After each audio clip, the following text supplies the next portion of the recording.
Realmente é um problema até ético, né? Quando a gente tem uma gestante. Então, assim, a gente parte do seguinte princípio: dependendo da quantidade de cigarros que ela fuma por dia, a gente tem a indicação de usar a reposição de nicotina, os adesivos. Né? A gente usa um mínimo possível, menor do que ela, por exemplo, o adesivo de 21 miligramas equivale a meio maço de cigarro por dia. Quer dizer, geralmente, a gestante que chega para a gente fumando, ela fuma mais, né? Porque a que fumava menos, ela consegue parar. Então, as que chegam, elas fumam bastante. Então, o que a gente tem feito, né, o que está se preconizando é isso, a gente está autorizado a usar o mínimo possível. E muito da parte de todo esse comportamental e trabalhando nisso, e atividade física e toda essa orientação, né, nutricional. Os medicamentos,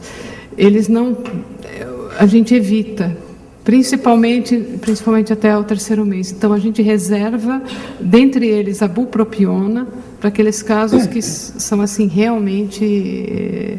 a necessidade é muito grande, mas isso é exceção. A gente prefere ficar no máximo com a reposição de nicotina. E, às vezes, para a gestante, ela não precisa ser o adesivo. Para a gestante, às vezes, a pastilha de nicotina resolve bem.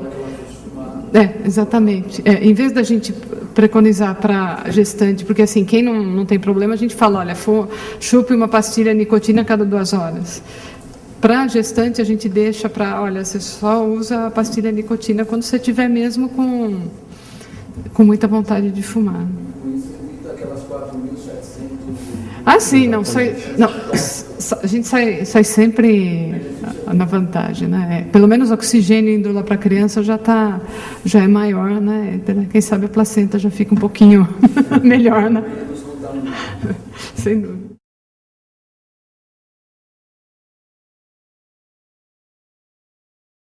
Um dos principais é a criança nascer com baixo peso, porque o cigarro ele vai acabar atuando em termos de vascularização para a placenta. Então, a placenta, em vez de ter o tamanho normal, geralmente é uma placenta menor, e a criança tem maior chance de nascer com baixo peso.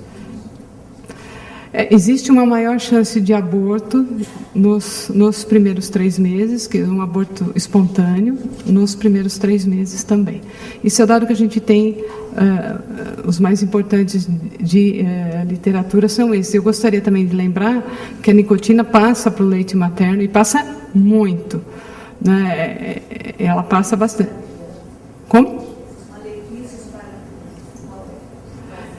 Então, a gente teria o seguinte: a acetilcolina vai estar atuando do mesmo jeito que para adulto. Então, a gente vai ter uma quantidade maior de acetilcolina num cérebro imaturo ainda, né, muito jovem, e dando, né, alterações. O que a gente tem alguns trabalhos mostrando, né, alteração de frequência cardíaca na criança que mama, é aleitada pela mãe que está fumando, mas ainda a gente tem poucos trabalhos. É muito difícil a gente fazer estudo com gestante e recém-nascido, até por questões éticas, né?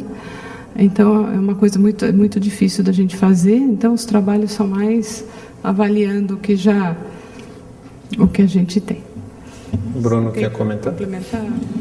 E, independente da gestante, né, você fumar com criança pequena dentro de casa, com criança, tem trabalhos que mostram que você consegue detectar uma série de substâncias do cigarro na urina da criança. Então, quer dizer, ela de alguma forma pegou aquela fumaça do cigarro, filtrou e eliminou na urina dela. Então, dessa forma, tem alguns trabalhos que mostram que filhos de pais fumantes têm mais asma, têm uma gravidade da asma mais acentuada, têm mais crise de asma, por exemplo, na infância.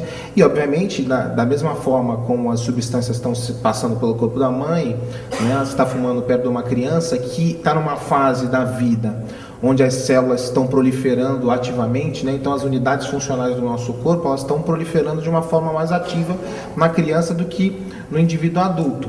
Então, se aquelas substâncias estão circulando no organismo da criança, os órgãos onde podem sofrer, né, as mesmas doenças estão entrando em contato com essas substâncias, e obviamente isso pode gerar impacto. Então, asma, bronquite, alguns tipos de câncer na infância têm associação de alguma forma com inalação do cigarro, né? Mas não tem a menor dúvida que existe um trabalho que mostra que filhos de pais fumantes, não só pela questão da fumaça, mas até por uma questão de hábito, acho que a Kátia pode colocar isso também, tem mais chance de fumar do que filhos de não fumantes.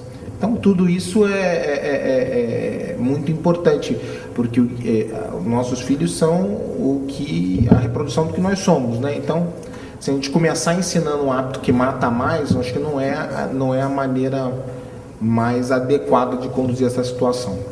Só para complementar, de verdade, os pais são referência.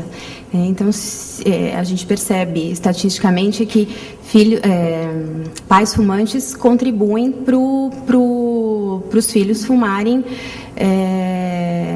mais cedo, justamente por essa referência. Bom, meu pai fuma, então deve ser tudo bem. Então, realmente, isso é bem verdade.